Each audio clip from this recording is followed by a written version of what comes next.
Shalom, selamat pagi saudara. Bagaimana kabar saudara pagi hari ini? Senang sekali dapat menjumpai Bapak Ibu di dalam renungan pagi Spiritual Life. Bapak Ibu, pagi hari ini kita akan kembali merenungkan firman Tuhan yang kali ini diambil dari Efesus 1 ayat 1 sampai 2. Saya akan bacakan bagian perikop firman Tuhan ini bagi kita semua. Demikian firman Tuhan.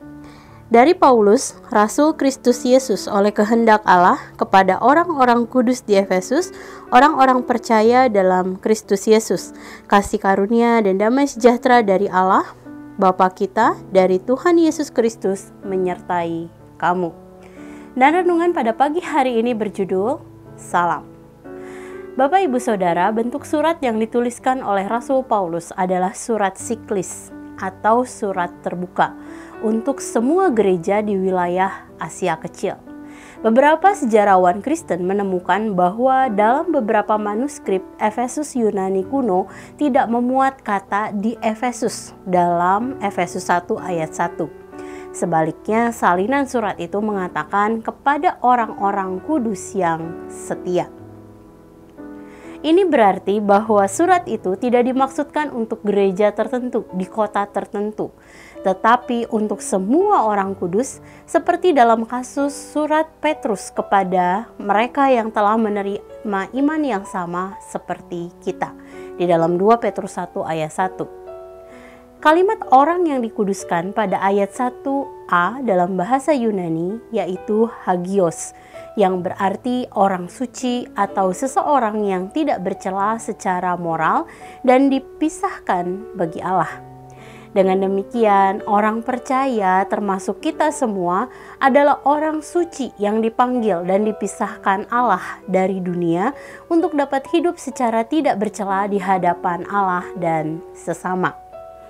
Rasul Paulus menuliskan bahwa hidup tidak bercela bagi Allah dapat dilakukan oleh semua orang percaya, sebab kita semua berada di dalam Kristus Yesus. Hal ini dapat kita lihat di dalam ayat 1b.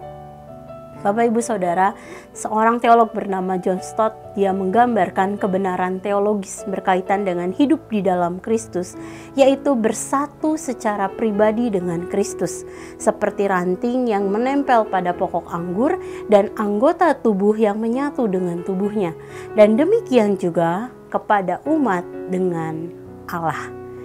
Dengan demikian, ketika kita lahir baru dan menerima Yesus Kristus sebagai Tuhan dan Juru Selamat, maka kita akan menyatu dengan Allah dan hidup di dalamnya, dan Allah hidup di dalam kita.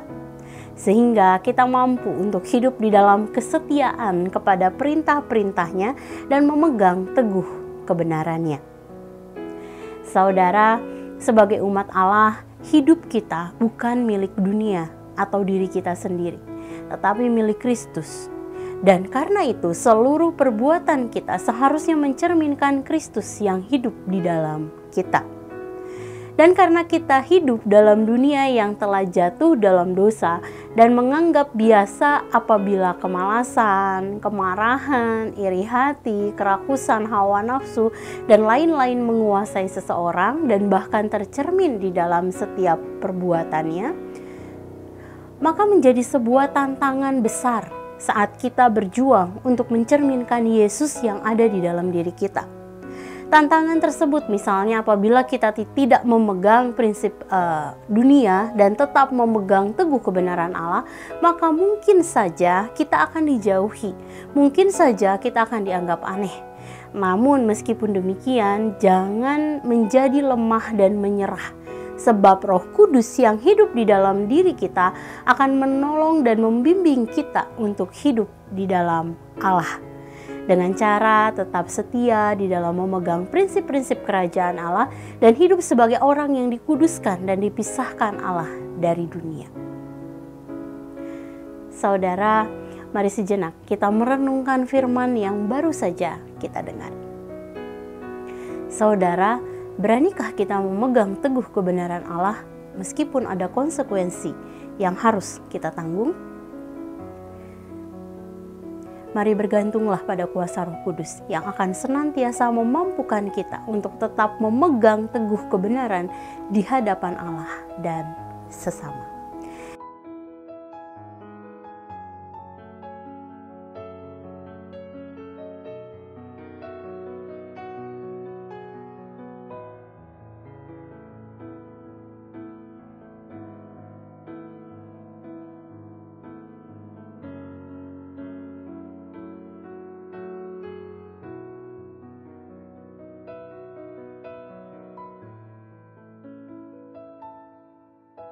Demikian firman Tuhan hari ini. Mari kita berdoa.